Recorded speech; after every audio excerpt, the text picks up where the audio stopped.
ಕಾಡಾನೆಯೊಂದು ಈಚಲು ಮರವನ್ನ ಕೆಡಹಿದ ಪರಿಣಾಮ 3 ವಿದ್ಯುತ್ ಕಂಬ ತುಂಡಾಗಿ ರಸ್ತೆ ಸಂಚಾರ ಅಸ್ತವ್ಯಸ್ತಗೊಂಡ ಘಟನೆ ಬೆಳ್ತಂಗಡಿಯಲ್ಲಿ ನಡೆದಿದೆ.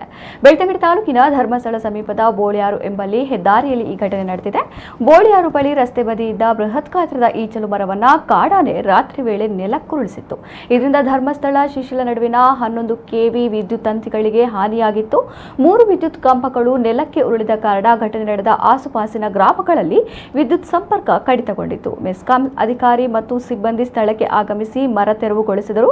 ಈ ಪರಿಸರದಲ್ಲಿ ಕಾಡಾನೆಗಳ ಓಡಾಟ ಜಾಸ್ತಿ ಇದ್ದು, ಕೆಲವು ಸಮಯದ ಹಿಂದೆ ಇದೇ ಸ್ಥಳದಲ್ಲಿ ಕಾಡಾನೆಯೊಂದು ವಾಹನಗಳ ಮೇಲೆ ದಾಳಿ ಮಾಡಿದ ಘಟನೆ ನಡೆದಿತ್ತು.